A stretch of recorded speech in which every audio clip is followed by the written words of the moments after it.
ఆశ్చర్యకరమైన బైబిల్ పాఠముగా ఇర్మియా గ్రంథము 12వ అధ్యాయం చదువుకుందాము.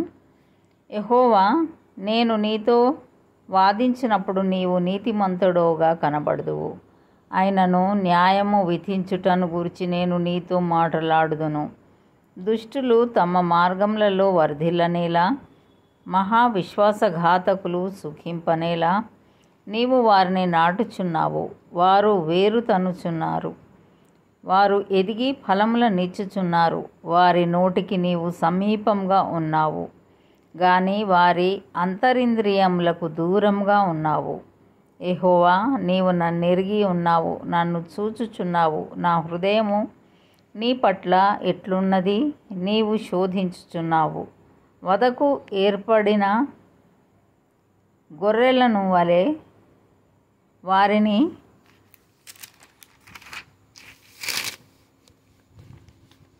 హతము చేయుము. వధ దినమునకు వారిని ప్రతిష్ఠించుము. భూమి ఎన్నాళ్ళు దుఃఖింపవలెను, దేశమంతటిలోని గడ్డి ఎన్నాళ్ళు ఎండిపోవలెను.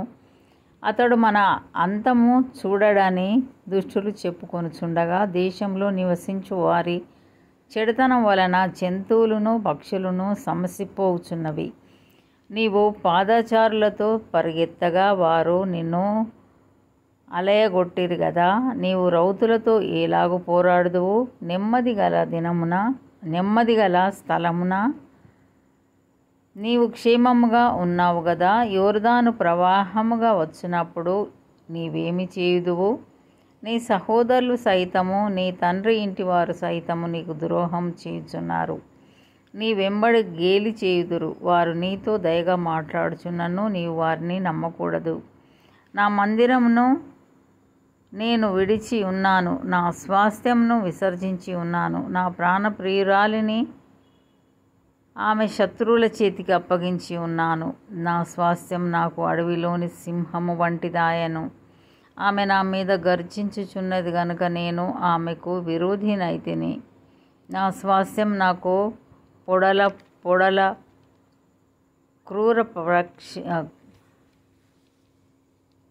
క్రూర పక్షి ఆయన. క్రూర పక్షులు దాని చుట్టూ కూడుచున్నవా? రండి, అడవి జంతువులన్నిటిని పోగు చేయుడి. మృంగివేయుటకై అవి రావలెను. కాపరుల అనేకులు నా ద్రాక్ష తోటలను చెరిపివేసి ఉన్నారు, నా సొత్తును త్రొక్కివేసి ఉన్నారు. నాకు ఇష్టమైన పొలమును పాడుగాను ఎడారిగాను చేసి ఉన్నారు. వారు దాని పాడు చేయగా అది పాడై నన్ను చూచి దుఃఖించుచున్నది. దాని గురించి చింతించువాడొకడును లేడు గనుక దేశమంతయు పాడాయను. పాడు చేయువారు అరణ్య మందలి చెట్లు లేని మెట్టలన్నిటి మీదికి వచ్చుచున్నారు. దేశం యొక్క ఈ కొన నుండి ఆ కొన వరకు యెహోవా ఖడ్గము తిరుగుచూ హతము చేయుచున్నది. శరీరులకు క్షేమమేమీ లేదు. జనులు గోధుమలు చల్లి ముండ్ల పంట కోయుదురు. వారు అలసటపడుచున్నారు గాని ప్రయోజనం లేకపోయెను. యెహోవా కోపాగ్ని వలన కోతకు పంట లేక మీరు సిగ్గుపడుదురు.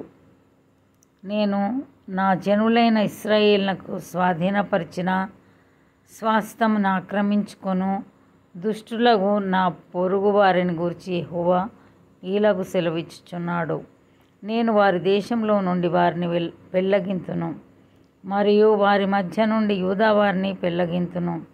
వారిని పెళ్ళగించిన తరువాత నేను మరలా వారి ఎడల జాలి పడుదును. ఒక్కొక్కని తన స్వాస్థ్యమునకును ఒక్కొక్కరిని తన దేశమునకును వారిని రప్పింతును. బయలు తోడని ప్రమాణం చేయుట వారు నా ప్రజలకు నేర్పినట్లుగా, యెహోవా జీవం తోడని నా నామమును బట్టి ప్రమాణం చేయుటకై తాము నా ప్రజల మార్గములను జాగ్రత్తగా నేర్చుకొనిన ఎడల వారు నా ప్రజల మధ్య వర్ధిల్లుదురు. అయితే వారు నా మాట విననుల్లని ఎడల నేను ఆ జనమును వేరుతో పెళ్ళగించి బొత్తిగా నాశనం చేతును. ఇదే యెహోవా వాక్కు. ఇంతటితో బైబిల్ పాఠము సరి.